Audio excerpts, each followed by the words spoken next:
নজর রাখবো পরবর্তী খবরে। আদিবাসী ও তফসিলি নথিহীনদের তালিকা চাইল এবার নির্বাচন কমিশন। সব জেলা শাসকদের রিপোর্ট দিতে বলল কমিশন। বৃহস্পতিবার দুপুর 12টার মধ্যে রিপোর্ট দেওয়ার নির্দেশ। নথিহীনদের জন্য বিশেষ উইন্ডো খোলারও ভাবনা।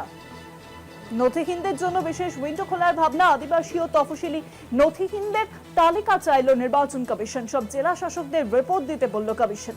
বৃহস্পতিবার দুপুর 12টার মধ্যে রিপোর্ট দেওয়ার নির্দেশ। আর বিস্তারিত বিষয়ে জানাবেন, ফোন লাইনের সঙ্গে রয়েছেন বিশেষ প্রতিনিধি দীপ্তিমান ভট্টাচার্য। দীপ্তিমান দা, প্রত্যেক জেলা শাসককেই কিন্তু আজকে এই মর্মে নির্দেশিকা পাঠানো হয়েছে যে কালকে 12টার মধ্যে আদিবাসী এবং কতজন তপশিলি রয়েছেন তাদের মধ্যে তাদের যে তালিকা বা কত নাম্বার হয়েছে, নাম্বার অফ প্রেজেন্সটা সেটা বলতে বলা হয়েছে। এই প্রশ্নটাই কিন্তু করেছিলেন পূর্ব বর্ধমানের জেলা শাসক, এবং পূর্ব বর্ধমানের জেলা শাসক যখন এই প্রশ্নটি করেন তখন তাকে বলা হয় যে তিনি পলিটিক্যাল কোশ্চেন যেন না করেন এবং সেখান থেকে যেন তিনি বেরিয়ে আসেন। এবং এই প্রশ্নটা করার পর আজকে কিন্তু সেই প্রশ্নটার উপরই কিন্তু বেশি জোর দিচ্ছেন নির্বাচন কমিশন, এবং তারা কিন্তু বুঝতে পেরেছেন যে এই এসসি এবং এসটিদের যে তালিকা রয়েছে সেই তালিকার নামের তালিকা যেটা সেটা কিন্তু অনেকটাই বাদ যাচ্ছে, এবং সেক্ষেত্রে তাদের কাছে ডকুমেন্টস নেই। সেই ডকুমেন্টসের জন্য তাদের জন্য কি আলাদা উইন্ডো খোলা হতে হবে কিনা বা কি করা হবে সেই বিষয়গুলো নিয়েও কিন্তু এবার ভাবনা চিন্তা শুরু করছে।